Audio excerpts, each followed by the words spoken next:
नवीन दिवस, नवीन वाट आणि नवीन अनुभव. तर नमस्कार मित्रांनो, मी Deepak Hazare, BMS second year student. आणि आज आहे माझा पोस्टिंगचा दिवस, क्लिनिकल पोस्टिंगचा. आज मनात थोडी एक्साइटमेंट आहे आणि थोडी धडधडी. ह्या दाराच्या आत कितीतरी कहाण्या, वेदना आणि उपचार आणि शिकणं दडलेलं आहे.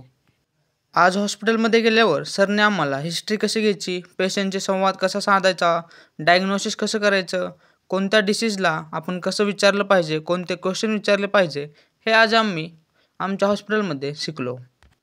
पेशंटकडे पाहताना केवळ आजार दिसत नाही, तर दिसतो एक माणूस आणि त्याची व्यथा. आजच्या दिवसामध्ये खूप शिकायला भेटलं. पुस्तकापलीकडचं ज्ञान, प्रत्यक्ष अनुभव हाच असतो मेडिकल लाईफचा इसेन्स. तर मित्रांनो, आजचा क्लिनिकल पोस्टिंगचा दिवस इथं संपतो. आणि अशाच नवीन नवीन व्हिडिओसाठी किंवा ब्लॉगसाठी तुम्ही जर इंटरेस्टेड असाल मेडिकल लाईफ माझी पुढची बघण्यासाठी, किंवा त्यामुळे जर तुम्हाला थोडंफार मोटिवेशन भेटत असेल, तर चॅनलला नक्कीच लाईक, शेअर आणि सबस्क्राईब करा. असेच ब्लॉग तुम्हाला पुढे जाऊन बघायला भेटणार आहेत. आजचा तेवढंच. थँक्यू.